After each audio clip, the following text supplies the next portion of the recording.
abategetsi ba Tanzaniya bafata ingingo bene izo zo gutoteza impunzi, ariko ico tuzi neza kandi tubona nuko bene izo ngingo ziba zigamije kugira ngo zitoteze impunzi z'Abarundi zishobore gutaha. Murazi neza ko impunzi z'Abarundi zidafise uburenganzira bwo gukora igikorwa na kimwe gishobora kubateza imbere.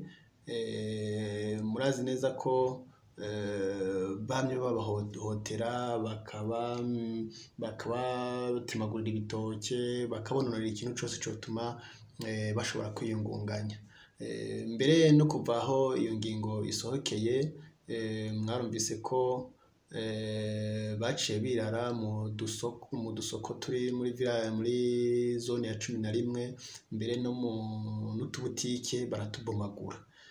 Rero iyi ngingo abategetsi ba Tanzaniya barazi neza ko ayo magare n'ayo mamoto yafasha cane ibijanye no gutwara abarwayi kwa muganga. Ikindi naco kubabuza gusohoka, barazi neza ko bugaye amasoko, bakugara ibintu byose mw'ikambi. Nibugara rero ikintu kuja gufata canke kugura ikindi kintu hanze, bizotuma impunzi zitazikomoka zigataha, cane cane ko leta ya Tanzaniya yavuga ko uyu munsi ko impunzi zitataha ari nyinshi. Rero twe tukagira tuti iyo migenderanire iri hagati ya leta ya Tanzaniya na leta y'u Burundi ntiyari gutuma impunzi z'Abarundi zitahukanwa ku nguvu, cane cane ko hari amasezerano mpuzamakungu leta ya Tanzaniya yasinye, cane cane turavuga nk'amasezerano y'i Geneve yo mu 1951, aho arimwo ingingo zibuza ibihugu vyasinye amasezerano guhohotera impunzi canke kuzihonyangira agateka. Aha novuga nk'ingingo ya 24 ivuga ku bijanye n'umutekano canke umutekano w'akazi dufate.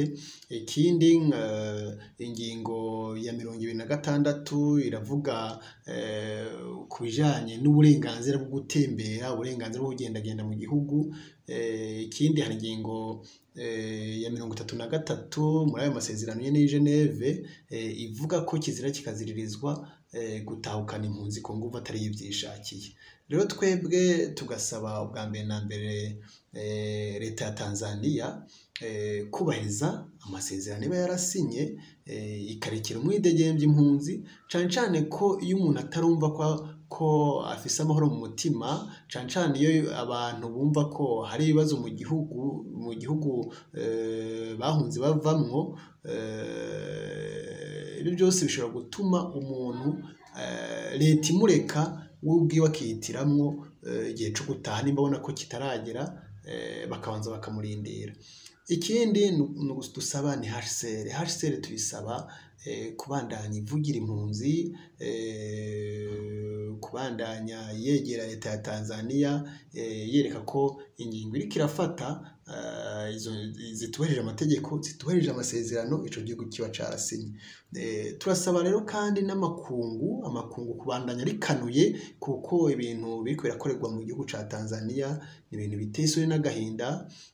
Ni ibintu bikwiye ko amakungu yabihagurukira nk'uko yaramaze igihe abihagurukiye, kugira ngo izo mpunzi zitora agahengwe, hanyuma umuntu bwiwe ariwe azoza arafata ingingo yo gutaha yumvise ko afise amahoro n'umutekano mu mutima wiwe.